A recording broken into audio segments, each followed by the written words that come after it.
આવા સાડીને matching bangles તમે જાતે બનાવી શકો છો અને સેલ કરી શકો છો અને ઘરે બેઠા સારી એવી ઇન્કમ કરી શકો છો। વિડીયોને છેલ્લે સુધી જરૂરથી જુઓ, જરા પણ સ્કીપ કર્યા વગર, અને વિડીયોને લાઇક કરો અને તમે મારી ચેનલ પર ન્યૂ છો તો ચેનલને સબસ્ક્રાઈબ કરી બેલ આઇકનને પ્રેસ કરો।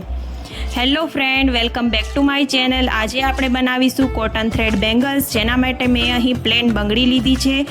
તેના પર કોટન થ્રેડને કવર કરીશું। તો જ્યારે પણ આ રીતની બેંગલ્સ તમે બનાવો તો હંમેશા તમારું જે માપ હોય તેનાથી થોડી મોટી સાઇઝની બેંગલ્સ લેવી, કેમ કે જ્યારે બંગડીમાં આ રીતે દોરો વીંટાળીએ એટલે બંગડીનું માપ થોડું નાનું થઈ જાય છે, માટે થોડી મોટી સાઇઝની બેંગલ્સ લેવી।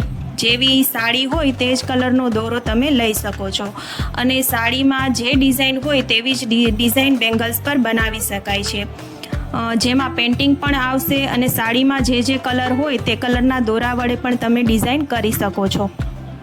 જો સાડીમાં વલ, મોતી, સતારી જે પણ હોય તે પણ તમે બેંગલ્સ પર સ્ટીક કરી શકો છો અને તેવી ડિઝાઇન બનાવી શકો છો।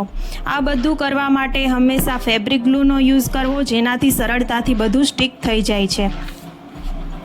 આ ચૂડલો 5 અલગ અલગ રીતે સ્ટાઇલ થશે એ જોવા વિડીયોને છેલ્લે સુધી જરૂરથી જુઓ, અને હજુ સુધી જો તમે મારા વિડીયોને લાઇક ન કર્યો હોય તો વિડીયોને લાઇક કરી આપો, અને તમે મારી ચેનલ પર ન્યૂ છો તો ચેનલને સબસ્ક્રાઈબ કરી બેલ આઇકનને પ્રેસ કરી દો, અને તમારા ફ્રેન્ડ અને ફેમિલીમાં શેર જરૂરથી કરજો।